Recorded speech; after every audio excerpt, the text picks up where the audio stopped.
That autumn, every house in Mayfair was whispering the same name. The Duke of Carwell had returned from the continent after 4 years. And in the servants' hall of Carwell House itself, a young woman with ink-stained fingers and a borrowed name heard the news and did not move for a very long time. Her name in this house was Nell.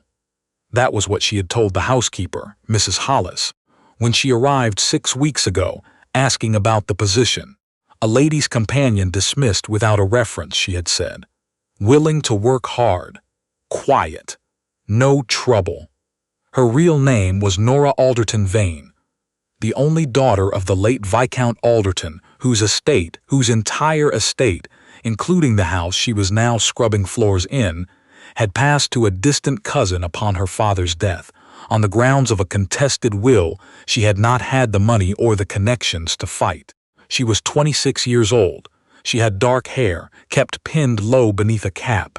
Her hands, once careful and unworked, had grown rough in the past year. She did not complain about this. She had no one to complain to. The Duke of Carwell was that cousin, not blood. A cousin by marriage, twice removed, through a branch of the family that had never once set foot in Alderton House while her father was alive. His name was Callum Vane. He had inherited everything. And then he had left for the continent before she could speak to him, before any of it could be settled. And she had spent 4 years learning to be someone else entirely. She had not come here for revenge. That was what she told herself on the quiet mornings when she carried coals upstairs and past the rooms that had been her mother's. She had come for the letters. Her father had kept correspondence with solicitors, with the family, that might show the will had been altered. She needed to find them before the Duke arrived and had the study locked or cleared. She had not found them yet, and now he was coming. Mrs. Hollis announced it at breakfast, brisk, practical, the way she announced everything. His Grace returns Thursday. The East Wing is to be aired. All of you will present yourselves in the hall upon arrival. Smart dress. No exceptions. The other girls murmured. One of them, a round-faced girl called Patty who had worked here 3 years, leaned toward Nora and whispered, "Have you heard anything about him? What he's like?" Nora had heard a great deal. She had heard that Callum Vane was 32, unmarried, reportedly cold, since the accident that had taken his younger brother on the continent 2 years past. She had heard that he rarely smiled, and that his solicitor, a man named Mr. Alderton, who was no relation to her, handled most of the estate's affairs in his absence. She had heard that he had not been back to England in 4 years, and that some people wondered if he ever intended to return at all. "No," Nora said. "Nothing." Patty nodded and went back to her porridge. Thursday came gray and damp. The staff lined the entrance hall in 2 rows. Nora stood at the far end, cap pulled low. She looked at the floor. The floor she had polished herself 3 days ago, on her knees in the cold morning. The carriage came. The door opened. Boots on the gravel. Voices. And then he was inside. Callum Vane was tall. She had not expected that. She had imagined someone older, somehow softer. He was not soft. He was lean in the way that men become lean when they have stopped caring whether they eat regularly, and his face, the face she studied for only 1 second before dropping her eyes, was closed. That was the only, not unkind, exactly, just closed, like a house with all the curtains drawn. Mrs. Hollis greeted him. He was polite, brief. His eyes moved down the line of staff without settling on anyone. He spoke quietly to his man of business. He was shown upstairs. That was all. That night, Nora sat in the small room she shared with Patty and thought about his face. Those curtained eyes, the set of his mouth. He had looked like a man performing a return rather than making one. As though being here was a duty he intended to discharge and nothing more. The letters were in the study. She was almost certain. Her father had mentioned them in the last letter he ever wrote her. The green leather box, the bottom drawer, behind the false panel. And she had found the panel 3 weeks ago and confirmed it was there, but she had not been able to get the drawer open without risk. The study was locked now. The Duke's man of business worked there most mornings. She needed more time. She needed a reason to be in that room. She did not have one yet. The first week, the Duke said almost nothing to anyone. He took meals alone. He walked the grounds in the early morning when no one else was about. He met with his solicitor and his steward. He read in the library until late. Nora watched. She could not help it. She watched the way he moved through rooms that had once been her father's, touching nothing, as though he had not yet decided whether he had a right to. On the fourth day, he came into the kitchen while she was there alone, early, building up the fire. She did not hear him until he was already in the doorway. She stood. "Your Grace." He looked at her. A pause. Brief. "Sit down, I only came for water." She sat. He crossed to the pitcher on the sideboard, poured a glass, drank standing up. She watched the fire. "You're new," he said. It wasn't a question, but she answered, "6 weeks, Your Grace." He said nothing more. He set down the glass and left. She stayed very still for a moment after. Her heart was doing something that felt less like fear and more like recognition, the strange vertigo of being seen, however briefly, by someone who did not know what he was looking at. The second week, something shifted. It was in the drawing room which Mrs. Hollis had set Nora to dusting on Tuesday afternoons because the regular girl had sprained her wrist. Nora was working quietly, and she did not realize the Duke had come in until she heard him pause behind her. She turned. He was looking at the portrait above the fireplace. It had been her grandfather's, the late Viscount Alderton, the one before her father. She had grown up with that face watching her eat her supper. "Do you know who that is?" the Duke asked. He was not speaking to her specifically. He seemed to be speaking to the room. Nora looked at the portrait. "The late Viscount, I believe, Your Grace." She kept her voice even. "From the previous generation." He looked at her. "You know the family history?" "Only a little. From what the other staff have mentioned." He nodded slowly. Looked at the portrait again. There was something in his face then. Not grief exactly. Uncertainty, the expression of a man standing in someone else's house wearing a title that had not been made for him.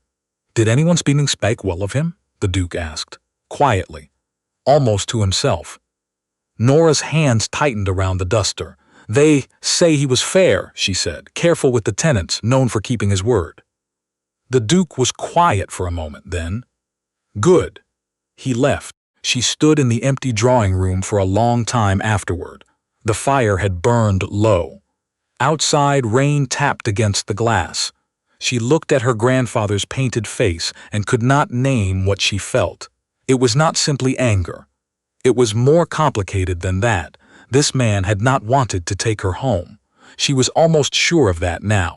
He had not contested the will. He had simply been named in it, and the machinery of law had done the rest while he was already abroad. That did not make him innocent, but it made him something other than what she had imagined for 4 years. She thought about that for several days. On Friday, she was carrying a tray of correspondence to the study for Mr. Alderton, the solicitor, a small mercy, as it meant she was in the room with proper reason, when she saw the Duke already there, standing at the window, hands behind his back. Mr. Alderton was not in yet. The Duke turned when she entered. "Leave it on the desk." She did. She turned to go. "Wait." She stopped. He was looking at her with a focus he had not used before. "What is your name?" She kept her breath steady. "Nell, Your Grace. How long have you been in service?" "This past year, Your Grace." A pause. He was watching her the way someone watches a word they cannot quite place, certain they have seen it before, uncertain where. "Before that?" She met his eyes for exactly 1 second. "I managed a household in Wiltshire. The family dissolved the position when the estate changed hands. All of it true, in its way." He held her gaze a moment longer. Then he looked away. "Thank you. That will be all." She left. In the corridor, she pressed her back to the wall and breathed. He was beginning to look at her. She had not planned for that. That evening there was trouble in the kitchen. A pot had been left on and something was scorched, and Mrs. Hollis was in a state about the smell reaching the dining room. Nora stayed late to help air the place out. By the time she climbed the back stairs, it was well past 10. The study door was open. She stopped. Light from inside, a single lamp. She stepped close enough to see the Duke, alone at the desk, not working. Sitting, his head bent slightly, his hands flat on the surface, as though he had sat down meaning to do something, and then simply stopped. She should have walked on. She nearly did. "Your Grace," she said it quietly. He lifted his head. "I apologize for disturbing you. I only saw the light and wondered if anything was needed." "A moment. Are you all right?" He looked at her for a long time. "You asked that question directly," he said. "I didn't know another way to ask it." He was quiet. Then, "I'm all right." He did not say it like a dismissal. He said it like a man who was uncertain whether it was true, testing the words to see how they felt. "Good night, Your Grace." She went upstairs. She did not sleep for a long time. The third week, she found the letters. Mr. Alderton left the study unlocked on a Wednesday morning. She would never understand why. Perhaps he had stepped out for only a moment and forgotten. She had perhaps 4 minutes. She went straight to the bottom drawer, to the panel, to the green leather box her father had described. It was there. She opened it with shaking fingers. The letters were inside. A dozen of them, maybe more. The handwriting of the cousin who had first drawn up the contested will, the handwriting of a man who had been paid to alter the terms. Names, dates. It was enough. It was more than enough. She stood in the Duke's study, holding the evidence that could restore her name, and her hands were trembling so badly she nearly dropped the box. She heard footsteps in the corridor. She put the box back, closed the panel, closed the drawer. She was dusting the windowsill when Mr. Alderton came back in. He looked at her. "What are you doing in here?" "Mrs. Hollis sent me. She said the sills hadn't been done this week." Her voice was calm. Calm, she did not know how. He waved her out. She went. That night she sat in the dark and tried to think. She had found what she came for. She could take the letters. She could go back, take them, and bring them to a solicitor in London, and she could fight. She had grounds now. She had proof. She could leave tomorrow. She sat with that thought, turned it over, and then, without fully meaning to, she thought about the Duke's face when she had asked him if he was all right. That pause, that almost honest "I'm all right" that had not sounded like confidence. She thought about him standing in front of her grandfather's portrait, asking if anyone had spoken well of the man. She thought about 4 years, his 4 years, and hers. She left the letters where they were. She told herself it was because she needed to make a copy first, because arriving at a solicitor's with only the originals was a risk. That was true. It was also not the whole truth. There was a gathering at the end of October, a dinner small by Mayfair standards. 8 guests, mostly neighboring families, the kind of cautious social obligation a returned duke could not avoid indefinitely. Nora spent the evening in and out of the dining room, serving. The Duke sat at the head of the table and said little. He was polite. He answered questions. He did not initiate conversation. The woman on his left, a handsome widow named Mrs. Farnsworth, who had arrived in a great deal of silk, tried twice to draw him into private talk, and twice was answered so briefly that she gave up and turned to the man on her other side. Nora was collecting plates from the sideboard when she looked up and found the Duke's eyes on her. He looked away. She carried the plates out. In the corridors. He had not been looking at walking. He had not been looking at Mrs. Farnsworth. He had been looking at her. She did not know what to do with that. After the guests left, the house quieted. She was banking the fire in the drawing room when she heard his footstep. She did not turn. Nell. She turned. He was standing in the doorway, his coat still on, as though he had come in from seeing guests out and then simply walked here instead of upstairs. He looked, not lost, but unsettled. "I owe you an apology," he said. She waited. "I've been inquiring about you." He paused. "About the position you held before in Wiltshire." Another pause. "The family you mentioned, the estate that changed hands. I know the estate." The room went very still. "Or she did. I've known for several days," he said. "That Nell is not your name." She looked at him. Her hands were quiet. She had not decided what to do with her hands, but they were quiet. "I was not honest with you," she said finally. "I came here to find something. Letters in the study. Evidence regarding the will." She watched his face. It did not change. "I found them." "I know," he said. "Mr. Alderton told me he thought the panel had been disturbed. I didn't take them." "I know that too." Silence. The fire had settled into coals. Outside, the last carriage was clattering away down the street. "Why didn't you?" he asked. She thought about it honestly. "I'm not entirely sure," she said. "I told myself I needed copies, but that wasn't all of it." He was very still. "The letters, if they show what I think they show, the estate belongs to you, not to me." "Yes, I didn't know," he said, "when I was named in the will. I was in Florence when the letter came. I thought." He stopped, pressed his mouth together. "I should have come back immediately. I should have investigated. I told myself the legalities had been handled properly." A pause. "I was wrong to trust that." She looked at him. She had hated him for 4 years, not every day, but on the worst days, on the days when her hands ached and her room was cold and she had to remember who she was beneath the cap and the borrowed name. She had hated him with the specific fury of someone who has been wronged by a person who doesn't even know they've done it. And he was standing in front of her now, and he looked tired and honest. "You were on the continent when your brother died," she said. "He was quiet. I heard the staff mention it." She paused. "I'm sorry." His jaw tightened, just for a moment. Then it released. "Thank you," he said.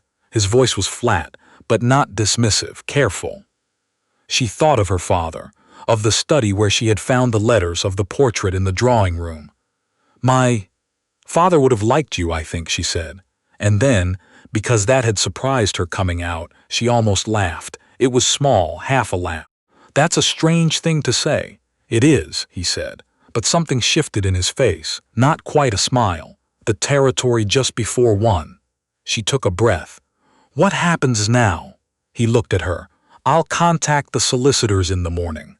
With the letters, properly this time." He paused. "The house is yours. The title was never, that can't be given back.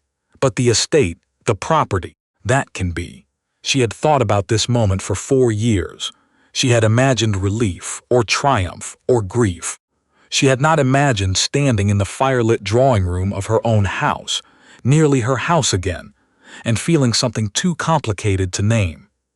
"Where will you go?" she asked. He seemed to consider this as a real question rather than a polite one.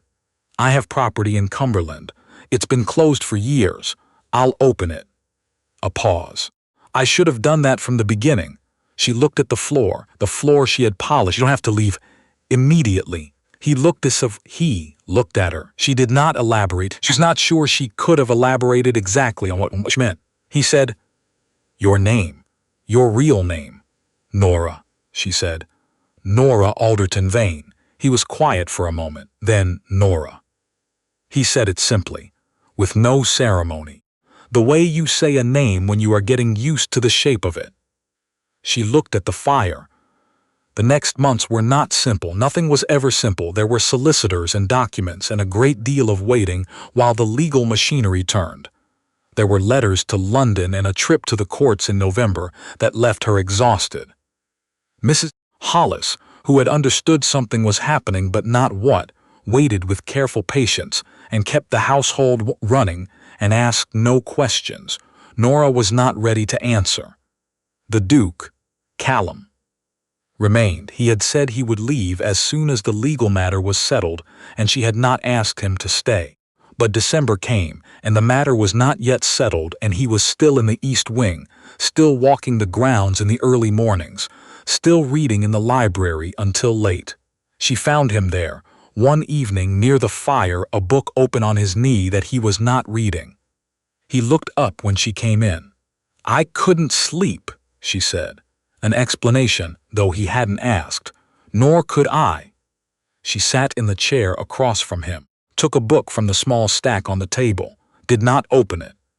"My father used to sit in this room," she said. "On winter evenings, he would read aloud sometimes, even when there was no one but me to hear him." She paused. He had a good voice for it, unhurried. Callum was quiet. She was aware of him the way you become aware of someone when the room is very still, the particular weight of another person's presence, the way it changes the air. "I never knew him," Callum said finally. "I regret that." She looked over. "I've read his correspondence," he said, "what I could find." He seemed careful. The word keeps appearing. He was careful. He paused. With the tenants, in his decisions, with his words. She thought of her father. The way he had always stopped before speaking. The way he had looked at her as though he was memorizing her face in case he forgot it. "He was," she said. Outside, snow had begun. Light and quiet, the first of the season, settling on the window glass. She thought, "I spent 4 years angry at this man sitting across from me. I came here to take back what was mine, and I have done that, or I nearly have. The papers are signed, the rest is time. And now we are sitting in the library in the snow, and I do not want him to go to Cumberland." She said none of this, but he turned and looked at her, and he said, "Nora." She looked at him. "I know this is irregular," he said. He seemed to be choosing his words with the same care her father always had. "I know the legal situation is not yet, and I know you have reason to think poorly of me." "I don't," she said. It came out before she'd decided to say it. "Not anymore." He was still. Why not? She thought about it honestly, the way she had tried to think about everything honestly since coming back to this house. "Because you came back," she said, "when you could have stayed away and let the solicitors handle it. You came back, and when you found out, you didn't argue, you didn't protect what you'd inherited. You just—" She stopped. "You said it was mine," very simply, without making it difficult. He looked at her for a long time. "There is something I'd like to say," he said. "And I would like you to know that I am aware how strange the timing is, and how many reasons you have to tell me it is too strange." She waited. "I would like to know you better," he said. "After. When this is settled and you are in your house and I have gone to Cumberland, or wherever I go, I would like to write to you, and to come and see you, if you would permit it. Not as a neighbor with a legal obligation, as a—" he paused, "as someone who would like to sit in this library again sometime." The snow was quiet on the glass. She thought, 4 years. She thought, my father would have liked you. She thought of the morning she had stood in the servants' hall with her borrowed name and watched him walk in with those curtained eyes and never imagined she would be sitting here. "Yes," she said, "I would permit it." His face did not break into anything sudden. Something in it, that particular closedness, those drawn curtains, eased. Just a little. Just enough. She looked back at the fire. They sat there for a long time, not speaking. The snow fell. The library was warm. And Nora Alderton-Vane, who had spent 4 years learning to be someone else, felt something inside her that she had not felt in a very long time. The particular quiet of being exactly where she was supposed to be. In the spring, when the papers were finally signed, and the estate was returned, and the trees in the garden came back the way they do in English springs. Slowly, and then all at once, Callum Vane came down from Cumberland. He had written. She had written back. They had been careful with each other in letters, the way 2 people are careful when what they are saying matters. He came on a Tuesday morning. She was in the garden. She heard his carriage and did not go inside. He found her between the rose beds, kneeling in the dirt with her gloves on, doing something she had watched the gardener do and wanted to understand herself. He stood at the edge of the path. She looked up at him. The spring light was good, and he looked better, still quiet, still careful. But something in his eyes was not curtained anymore. "You have dirt on your face," he said.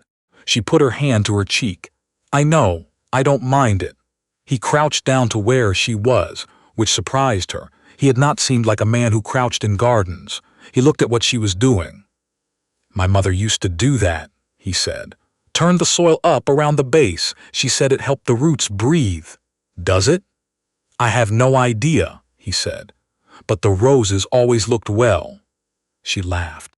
It came up easily, the way laughter does when you are not thinking about it. He looked at her when she laughed, and what was in his face then was something she would think about for a long time afterward. The way you think about something you want to be certain you have correctly remembered. She stood and pulled off her gloves. "Come inside," she said. "There's coffee."